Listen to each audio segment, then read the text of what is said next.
안녕하세요, 북덩이들 북덕방 언니입니다. 오늘 제가 정말 특별한 곳에 와 있습니다. 오늘은 서울이 아니라 무려 도쿄에 와 있는데요. 도쿄 부동산이 너무 궁금해서 정말 큰맘 먹고 도쿄 부동산 출장을 오게 됐습니다. 정말 제 인생에서 처음 해외 출장을 오게 됐어요. 도쿄에서 정말 실제로 중개를 하고 계시는 중개인 분을 섭외를 해서 이렇게 자리를 함께 했습니다. 일본에서 중개를 하고 계신 공인중개사이시죠. 야스모토상을 소개하도록 하겠습니다. 안녕하세요. 안녕하세요. 건니치와. 安本と申します。日本の不動産の売買をやっております。 네, 오늘 휴일인데 이렇게 시간 내주셔서 너무너무 감사합니다. こちらこそ雨の中ありがとうございます。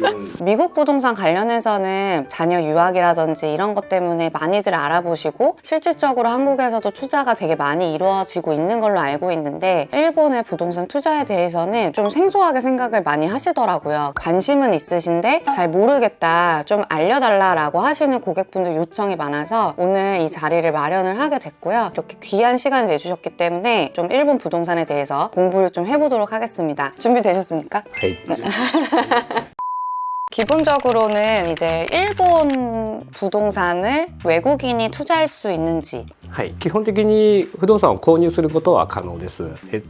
ただその融資とかになった場合、日本の場合日本に住所がないと融資受けれないので、法人を作って購入する形になると思います。 그러면 일본 부동산을 투자하는 절차 같은 게 있을까요? 基本的には日本は法務局というところに書類出して登記をして完了になるんですけれども、そんなに複雑ではないですね。 최근에는 주거, 오피스, 상업용 이런 식으로 좀 카테고리가 나눠질 텐데 일본 내에서는 어떤 투자가 좀 주로 되고 있는지 궁금합니다. 基本的に同じぐらいの比率ですけれども、日本はあとリゾートが結構入るので、一番多いのはやっぱレジデンスになるのかな。商業、オフィス、リゾートの順番ですかね。 그럼 대부분 일본 사람들은 안정적인 수익률을 원하는지 아니면 시세 차익이라는 게 좀 크게 있는 건지 궁금해요. 基本的に日本でいういわゆる大手企業はやはり一等地で価値が下がらない高く売れる場所ですね。でどちらかというと投資目的とする方々は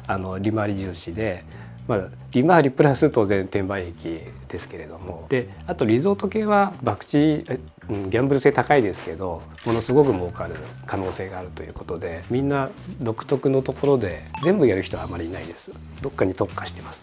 그러면 야스모토상이 보시기에 외국인이 투자하기에는 어떤 거에 집중하는 게 전략적으로 좋을지에 대한 의견을 듣고 싶거든요. やっぱり安心なのは住居系と商業系ですね。 저희가 생각해도 한국의 빌딩 투자나 이런 부분들, 주택 투자 그리고 건물 투자 대부분이 어떻게 보면 실거주라든지 안정적인 수익이라기보다는 시세 차익에 집중해서 가시는 분들이 되게 많은데 해외 부동산 투자, 특히 일본 부동산 투자는 안정적으로 조금 수익을 만들 수 있는 포트폴리오를 하나 더 만드는 형태의 전략을 구사하시는 게 도움이 될 것 같다는 생각이 드네요. 사실 그래서 가장 많이 궁금해하시는 질문이 저는 이거일 것 같아요. 실질적으로 외국인들이 법인을 설립해서 투자할 때 대출이 얼마나 나오나요? 금리를 어느 정도 받을 수 있는지 금리에 대한 얘기들을 좀 해보도록 하겠습니다. 私が聞いている限りでは外国の方が日本に法人を作って融資を受けた場合、大体ですけれども 3% から、高い人 7% って以前聞いたことあるんですけども、大体 3% から 5~6% の間だと思います。いくつかやってるところは 2% 台でやられてるところもありますね。はい。 그러면 보통 매물 같은 경우에 대출이 몇 프로 나오는지 그 부분이 진짜 중요할 것 같거든요. 보통 대출 비율이 어느 정도 될까요, 야스모토상? 普通は物件にもよるんですけれども、半分から 80% ぐらいですけれども、その辺もいろいろできるので、どこまで言っていいか分かんないですけれども、100% になる場合もあります。 어쨌든 기본적으로 한 50%에서 80% 정도 우리나라랑 비슷하게 대출을 받을 수 있다는 게 되게 큰 장점인 것 같아요. 지금 그러면 외국인 경우에는 금리가 잘 받으면 2% 그리고 많게는 진짜 5~6%까지 올라갈 수도 있다라고 하는데 혹시 그런 것들을 야스모토상이 운영하시는 중개회사라든지 이런 데서 현지 은행이랑 직접적으로 연결을 해주시는 건가요? 今も現実的に韓国の方やられていて、うちの会社のグループでたくさんやってますので、そこは自信持ってできます。はい。 그 금리를 줄이기 위해서 전략 같은 것들이 있는지, 뭐 예를 들어 자본금을 좀 더 많이 넣으면 법인의 금리를 좀 줄일 수 있는지, 뭐 은행에다가 예치금을 많이 넣어두는 형태로 본인의 신용도를 현지에서 높일 수 있는지, 이런 것들이 한국에서는 굉장히 많이 쓰는 신용도를 높이기 위한 방법인데 실질적으로 일본에서는 어떤지 또 한번 설명해 주세요. 全く同じです。はい。今やられてる韓国で購入されてる方も預金をたくさんするから金利を下げろとかいう流れでやってます。 사실 이건 예측할 수는 없겠지만 일본 금리는 지금처럼 조금 저리를 유지할 거라고 생각하시는지, 뭐 개인적인 의견을 좀 듣고 싶습니다. 基本的には外国の方に関してはこの数字で変わらないと思います。はい。 그러면 또 이 질문을 안 할 수가 없는데, 부동산 투자할 때 또 세금 걱정하시는 분들 너무 많죠. 일본에서는 취득할 때, 그리고 보유할 때, 그리고 양도할 때 어떤 세금을 내게 되는지 간단하게 한번 소개해 주실 수 있으실까요? 譲渡税に関しては短期と長期がありまして、短期の場合大体ですけれども 30% ぐらいで、長期の場合は 20% ぐらいですね。本当に買ってすぐ3ヶ月以内の転売が短期ですね。はい。 그러면 취득할 때의 세금은 어떻게 될까요? 取得税は4% 가 기준 ですね。 그럼 그거는 주거, 상업용 상관없이 다 4%일까요? 関係ないですね。はい、関係ないです。 아, 엄청 간단하네요. 투자에 대한 얘기들을 조금 해볼게요. 좀 디테일한 얘기들을. 이 도쿄 안에서 일본 분들이 관심 있게 투자처라고 생각하시는 곳 어떻게 보시는지 궁금합니다. 不動産業でいくといわゆる3県ございまして、港区、千代田区、中央区という3区ですね。3区が重点的に投資されていく場所です。場合によっては新宿とか渋谷とかも入ってくるイメージですね。 근데 그 도쿄 3구는 왠지 진짜 비쌀 것 같거든요. 이 도쿄 3구랑 그 말씀하신 신주쿠, 시부야도 워낙 이제 큰 상권이라고 알고 있는데 매물의 가격 차이가 어느 정도 되는지도 궁금해요. 正直値段はあんまり変わらなくて、やっぱ新宿渋谷もいい場所になると高いです。ただその土地の価値が落ちにくいのが港区、中央区、千代田区で、渋谷とか新宿は土地の価値がかなり上下します。ざっくりですけれども、一番高い銀座中央通りに行ってしまいますと、今もう坪単価2億円を超えています。 긴자가 우리나라 명동 같은 곳인데 가장 비싼 곳들이 평당 한 10억 정도까지, 실질적으로는 지금 우리나라의 거의 2배 가까이 되는 높은 평당가를 유지하고 있는 것 같습니다. 와, 평당 20억은 진짜 대단한 것 같네요. 都心3区に関しては港区、中央区、千代田区は値段が下がりにくいという意味で投資対象としては安定して投資ができます。で、新宿、渋谷とかいうその商業地ですと、やはり土地の価値が上がったり下がったりで、テナントのブレもあるのでかなりの上下があります。 딱 우리나라 강남 3구와 주요 지역들 이런 형태랑 분위기는 되게 비슷하다고 보면 좋을 것 같습니다. 강남 3구 같은 경우에도 수익보다는 결국은 안정성, 황금성 이런 것 때문에 안정적으로 투자할 수 있는 투자처로 가장 1등이잖아요. 그것처럼 도쿄 3구도 수익률 면에서는 조금 떨어질 수 있지만 임차 구성이라든지 뭐 황금성이라든지 지가 상승이라든지 이런 부분에서 좀 더 안정적으로 가져갈 수 있고, 그 외부로 갈수록 조금 더 이제 수익률은 높아질 수 있지만 약간의 변동성은 있을 수 있다. 어떻게 보면 우리나라의 투자 방향과 비슷한 점은 좀 이해하기 좋은 것 같아요.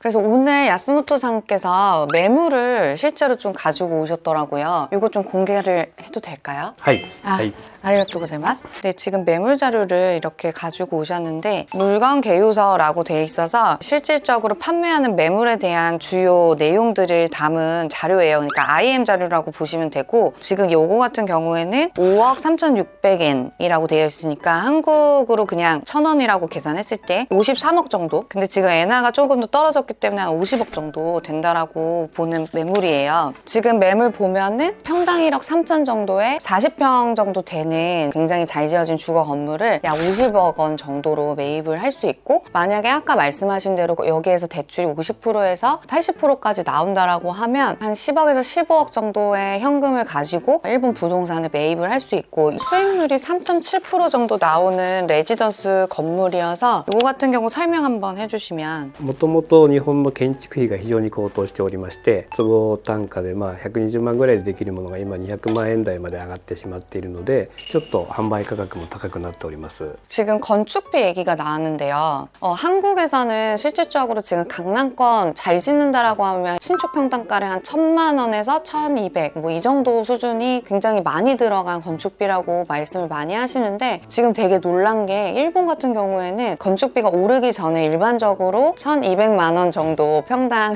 신축비가 됐다가 지금 같은 경우에는 약 한 그 2배 가량 가격이 올라서 굉장히 높은 신축비가 들어간다라는 거를 지금 확인을 했습니다. 근데 또 여기 재밌는 매물이 하나 있어서 하나 또 소개시켜드리고 싶은 매물이 있는데요. 이 매물 보면 빌딩 매매할 때 되게 흔하게 볼 수 있는 코너에 잘 지어진 근생 건물처럼 보여요. この物件角地の物件で立地もいい場所 코너 물건이요? 네. で、ただ場所小さな土地に建っている物件なので、手軽な投資物件にはなります。 22평 정도에 이제 올라갔고, 근데 제가 그 여러 매물들을 좀 보니까 예를 들어서 현금 한 10억에서 20억 언더로 물건 찾으시는 분들은 거의 대부분 30평에서 50평 이 정도의 건물들을 보시게 될 것 같더라고요. 그래서 이 물건은 지금 시부야의 위치도 괜찮고 코너 건물이고 다 이제 근생인 것 같아요. 주거가 없는 형태의 물건 맞나요? 現状は事務所で使ってます。1階が駐車場です。 그래서 이거 같은 경우는 지금 가격이 약 30억 정도 되는 물건이라서 한 평당 한 1억 3, 4천, 아까 그 50억짜리 매물이랑 비슷하게 나오는 매물이라고 보여집니다. 그래서 대부분 한 평당가는 거의 1억 원에서 1억 5천 사이 정도가 되는 것 같아요. 이렇게 실질적인 매물까지도 소개를 해드릴 수 있기 때문에 궁금하신 분들은 언제든지 좀 문의를 해주시면 좋을 것 같고요. 지금 현재 이 매물, 사무실 매물 같은 경우에는 수익률이 4% 정도 나온다고 합니다. 만약에 야스모토상 통해가지고 뭐 대출 금리를 2%대라든지 3% 초반까지만 받는다고 해도 충분히 안정적으로 수익을 가져갈 수 있는 물건들이 준비가 되어 있다는 걸 오늘 좀 확인을 했습니다. 그러면 또 여기서 중개수수료 얘기를 또 안 할 수가 없습니다. 한국에서는 매도 측, 매수 측이 매매 가액 기준으로 0.9% 이내에서 중개인과 협의를 하게 되어 있는데요. 일본 같은 경우에는 중개 보수를 어떤 식으로 지불하게 되는지 한번 설명해 주세요, 야스모토さん. 日本の場合ですね、売る方と買う方お互いに仲介業者がついてお互いから 3% いただく形ですね. 그러면 이제 한국에서는 중개 보수를 내고 해달라는 요청들을 되게 많이 받거든요. 일본에서도 그런 제안을 많이 받으셔서 곤란하신 적이 있는지 궁금해요. 日本もほとんど仲介手数料は下げてくれって言われるので同じです. 아, 일본도 역시 네, 사람 마음은 이제 애누리가 또 필요하죠. 첫 번째 추가 질문을 하나 드리면, 이제 일본 투자라고 했을 때 현지에 살지 않으시는 분들은 기본적으로 그런 부분을 좀 걱정하실 것 같은데, 부동산을 매매할 때 지진이나 천재지변 이런 부분에 있어서의 어떤 보험이나 이런 것들이 되어 있는지. 基本的に火災保険に加入して、はい、火災保険ですね. 그리고 책에서 읽어보니까 1981년부터는 신내진 기준이라고 하는 강력한 내진 설계에 대한 기준이 마련이 돼서 그 이후에 준공된 물건들을 사라고 하는 팁도 있었습니다. 그거는 참고하시면 좋을 것 같아요. はい、 맞나요? そのとおっしゃる通りです。はい。 오늘 시간 내주셔서 정말 너무너무 아리가또 고자이마스. 日本の不動産はちょっと特別な形、なんていうか文化もありますので、いろいろ彼女にご相談すれば何でもできるかなと思いますので、はい。 아, 네. 언제든 저한테 문의 주시면 이제 북덕방 언니의 어떤 글로벌화를 도전해 보도록 하겠습니다. 네, 그러면 이번 영상은 여기서 마치도록 하고요. 밖에 나가서 한번 둘러보는 영상도 꼭 기대해 주세요. 네, 복덩이들 안녕. 사요나라. 사요나라.